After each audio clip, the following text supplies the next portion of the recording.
નમસ્કાર મિત્રો, ખેડૂત પુત્ર યુટ્યુબ ચેનલમાં આપ સર્વ સાથીઓનું સ્વાગત છે। મિત્રો, જાણીશું અત્યારના તાજા અને મહત્વના હવામાન સમાચાર। તો મિત્રો, ચેનલમાં નવા હોય તો ખાસ કરીને વિડીયોને લાઇક કરી ચેનલને ફટાફટ સબસ્ક્રાઇબ કરી દેજો, જેથી મિત્રો તમને દરરોજના તાજા અને મહત્વના હવામાન સમાચાર ખેડૂત પુત્ર યુટ્યુબ ચેનલના માધ્યમથી મળી જાય। મિત્રો, ગુજરાતમાંથી હાલ વરસાદ ગાયબ થયો હોય તેવું લાગી રહ્યું છે। હાલ ક્યાંક ક્યાંક ભારેથી અતિભારે વરસાદની આગાહી કરી દેવામાં આવી છે। આવામાં આગાહીકાર અંબાલાલ પટેલની મોટી અને નવી સચોટ આગાહી સામે આવી છે। અંબાલાલ પટેલે મિત્રો જણાવ્યું છે કે સપ્ટેમ્બરમાં વરસાદના નવા રાઉન્ડની આગાહી મિત્રો તેમના દ્વારા કરવામાં આવી છે।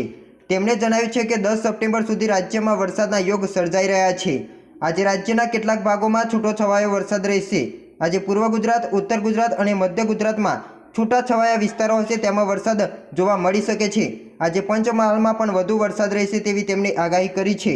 હવામાન નિષ્ણાત અંબાલાલ પટેલે જણાવ્યું છે કે 9 અને 10 સપ્ટેમ્બરમાં દક્ષિણ ચીનમાં પ્રચંડ વાવાઝોડું બનતા તેની અસર બંગાળના ઉપસાગરમાં જોવા મળી શકે છે, જેનાથી ડિપ્રેશન પણ બની શકે છે, જે 12 અને 13 સપ્ટેમ્બર સુધી મજબૂત બનતા પૂર્વ ગુજરાતમાં અને મધ્ય ગુજરાતમાં ભારે વરસાદ આવવાની શક્યતાઓ રહેલી છે। 12 તેમજ 13 સપ્ટેમ્બરે ગુજરાતના હવામાનમાં પલટો આવતા ભારે વરસાદની શક્યતાઓ રહેલી છે। તો 15, 16, 17 સપ્ટેમ્બરમાં પશ્ચિમ વિક્ષેપ આવશે, જેની ગુજરાત ઉપર મોટી અસર જોવા મળી શકે છે। તેની અસરથી મિત્રો 22 થી 25માં ભારે વરસાદના ઝાપટા જોવા મળી શકે છે। 27 સપ્ટેમ્બરથી ગુજરાતમાં ગાજવીજ સાથે વરસાદની શક્યતાઓ રહેલી છે। તો 9 થી 10 ઓક્ટોબર સુધી સૂર્યચિત્રા નક્ષત્રમાં આવતા વરસાદની સિસ્ટમ બનશે।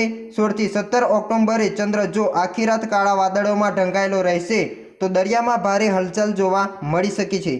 તેના કારણે મિત્રો ભારેથી અતિભારે વરસાદ જોવા મળી શકે છે। વધુમાં જાણીએ તો ચીનમાં વાવાઝોડાએ કહેર મચાવ્યો છે। તમે જાણો છો કે મિત્રો યોગી નામનું વાવાઝોડું બન્યું હતું। ચીનમાં યોગી નામના વાવાઝોડાના કારણે ઓછામાં ઓછા 2 વ્યક્તિના મોત નીપજ્યા છે અને આ ભીષણ વાવાઝોડાએ ભીષણ સ્વરૂપ ધારણ કર્યું છે। તેના પગલે ચીનમાં વહીવટતંત્રને આશરે 4 લાખ લોકોને સુરક્ષિત સ્થળે ખસેડાયા છે। મળતી માહિતી પ્રમાણે મિત્રો ચીનના દ્વીપીય પ્રાંત હેનાન તટ પર ભારે વરસાદ અને તોફાની પવન ફૂંકાઈ રહ્યો છે, જેમાં 2 વ્યક્તિના મોત પણ થયા છે અને આશરે 100 લોકો ઇજાગ્રસ્ત પણ થયા છે। આ સાથે ફરી વખત એલર્ટ આપી દેવામાં આવી છે। સુપર ટાઇફોન યોગી નામનું વાવાઝોડું દક્ષિણ ચીનના ટાપુ પર પ્રાંત હેનાનમાં ભારે વરસાદ અને ભારે પવન સાથે ત્રાટક્યું હતું। ટાઇફોન યાગી આ વર્ષનું 11મું વાવાઝોડું છે, જે શુક્રવારે ચીનમાં પહેલા હેનાન અને પછીના ગુઆંગડોંગ પ્રાંતમાં 2 વાર લેન્ડફોલ કર્યું હતું। ચીને શુક્રવારે રેડ એલર્ટ જાહેર કર્યું હતું, જેમાં દક્ષિણ ક્ષેત્રમાં પૂરની ચેતવણી અને ચીનના ગુઆંગસી જુઆંગ સ્વાયત્ત ક્ષેત્ર પર ઉત્તર વિયેતનામના પૂર આવવાની સંભાવનાઓ રહેલી છે। વધુમાં જાણીએ તો બંગાળની ખાડીમાં નીચા દબાણનું ક્ષેત્ર બની રહ્યું છે, જેના કારણે ઘણા રાજ્યોમાં ભારેથી અતિભારે વરસાદની ચેતવણી જાહેર કરી દેવામાં આવી છે। હવામાન વિભાગે જણાવ્યું છે કે શનિવારથી આવતા 4 દિવસ એટલે કે 7 થી 10 સપ્ટેમ્બર સુધી ઓડિશા, તટીય આંધ્રપ્રદેશ, તેલંગાણા ખાતે મુસળધાર વરસાદ વરસી શકે છે। છેલ્લા 24 કલાકમાં પૂર્વ રાજસ્થાન, તેલંગાણા, ઉત્તરાખંડ, હરિયાણા, પશ્ચિમ રાજસ્થાન, મધ્યપ્રદેશ, ઓડિશા, તટીય આંધ્રપ્રદેશ, કેરળમાં ખૂબ જ ભારે વરસાદ જોવા મળી શકે છે।